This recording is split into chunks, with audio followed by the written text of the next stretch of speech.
Hi student, I am Asit Tiwari, SSC teacher, and the lesson which is going on in the geography, it is the lifeline of the national economy. The lesson which has been mostly completed half, and we have completed the land transport, and we are coming in the waterways, water transport.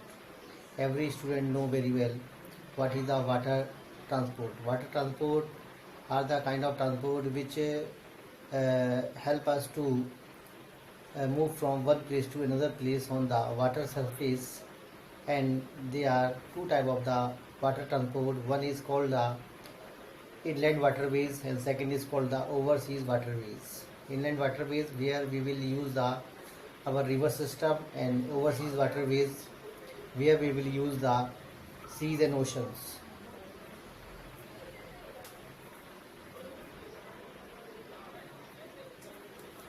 So student, we will see the importance of the waterways. Waterways is very important transport for the international trade, foreign trade. So the development of the countries, the economic development is depend over the efficient and very possible waterways for the country. So student, we will have a look of the importance of the waterways. Let's we look have a look. It is suitable for heavy and bulky goods. Means if we want to transport the bulky goods or heavy goods from one place to another place, it cannot be possible by the land transport, and it cannot be also possible by the airways. So student, mostly the people who uses the waterways is to transport their goods from one place to another place if the goods are very bulky and heavy. Second, the waterways, it is the fuel efficient and environment friendly water transport system, which is very important by its quality. Number one, the modes of the water transport where the vehicles which are used very limited of the fuels. And second thing is that it is release the very limited kind of the poisonous gases or the CFC gases or any kind of the gases which can harm the environment, because mostly the waterways which float on the water surface by the help of winds and their movement, and sometimes the currents of the waterways also support to float the boat or the big ships over the water surface. Second thing is that the waterways where it is counted as the second oldest modes of the transport, because land transport was the kind of very ancient means of transport, and waterways which was also accompanied by the land transport, and it was also used from the ancient time also. We have seen many of the people from the Portuguese Europe, they had discovered the distant land, and these land became very famous in our history, such as Amerigo, Columbus, Vasco da Gama. They had discovered the distant land only by the help of water transport and modes of the water means. There are two type of the waterways. I have told you, the inland waterways and the overseas waterways. Where India stand, inland waterways where 14,500 kilometer length of the, you'll say, waterways, but only 3,700 kilometer navigable by the mechanized boat. Because the student is that the rivers which are not very suitable, because if the inland waterways is available there, then the kind of depthness of the water is also very important for allowing the boat to float over the water inland in the country. But I have told it already, more than 95% of the country's trade volume in moved by the sea. That is very important things.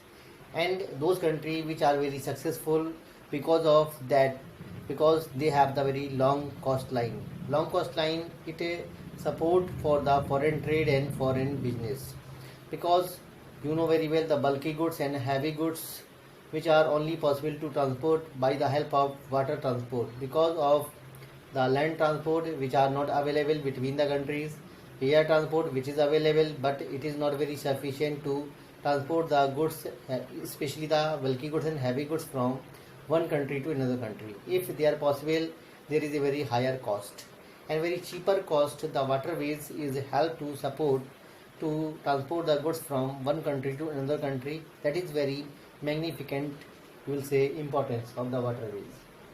Overseas waterways where India stands with the 7,516 km long coastline which help to it is along with the our two islands Andaman Nicobar and Lakshadweep.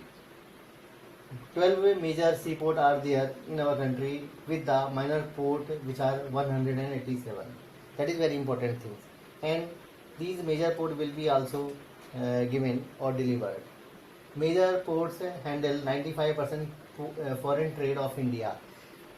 I am emphasizing this important sentence again because 95% of the trade, especially in the terms of volume, it is counted in the whole trade, it is 68% of the whole country. So student, that is very important means of the transport and it will help you.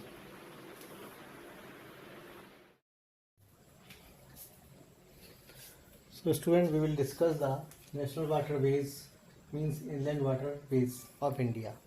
So we will see all the waterways of India. National waterways number 1, it is Prayagraj to Haldia and the length of this waterways is 1620 km.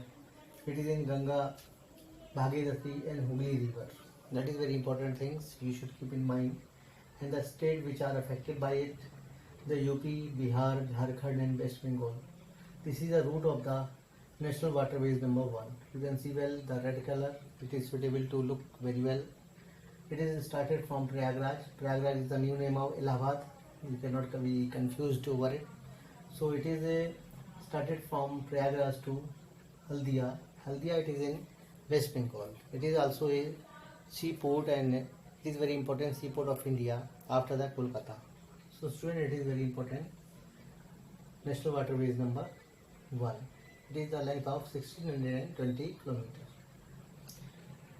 And many of the small boats, mechanized boats are floating over this river, and it is very important river also of the northern India, and all the you will say economic and the trade related activities on the transport system parallel are run in the land route as well as in the water transport system. Next, national waterways number 2. It is Sadia to Dhubri. Sadia, it is in Andhra Pradesh and Dhubri it is in Assam. You can see well the area which are affected, it is Assam. The length of the route is 890 km. It is in Brahmaputra river. That is very important things. And this is also the very important river of India. Brahmaputra river, you can see well the origin place of Brahmaputra river, it is in the Mansarovar lake, and Ganga river, it is started from the Gangotri glaciers. So student, the national waterway number 3, it is the west coast canal of Kerala. The length of this waterway is 205 km, and it is the Kota-Purma Koman. It is the Kota-Purma and Koman. It is the state near the Goa, Karnataka and Kerala. Udayog and Champakara canals are also merged in this national waterways number 3. National waterways number 4, status of the Godavari and the Krishna river, and the length of this waterways is 778 km. And the area of the national waterways number 4 is Kakinada from the Andhra Pradesh, some area of the Telangana also affected it, and Puducherry, it is in the Tamil Nadu or the south part of the Andhra Pradesh. You can see well. And the very important number 5, the national waterways number 5 touches in the river Mahamani, Mahanadi Delta, and the length of this national waterways number 5 is 588 km. And this is the area of the Odisha and this is the area of the West Bengal. It is West Bengal and it is the Odisha. So the length of this waterways is the 588 kilometers. So student, all these national waterways, that is also called or named as a inland water system. These water system, India basically has 111 national waterways, but only the 5 has been discussed in your syllabus. That is very important things, and this is very important part for the map, as well as the 3 marks question can be appeared in the exam, in the board exam, and the question can be it what are the importance of water transport system, and one question can become in the form of maps related question, and it can be asked what is the, we'll say, location of the national waterways number 1, 2, 3 and 4 and 5 in the map. We have to locate. So student, all these topics has been cleared, has been over, and only the things which you have to keep in mind, all these things must be handwritten by yourself. This is a topic, this is a lecture has been prepared for the student of the CBSE as well as the student who are preparing for the board exams and the CBSE and the other related exam, means CBA, many of the civil services, SSC exam, banking and many of the other exams. These topics are very important for such exams. Okay student, thank you.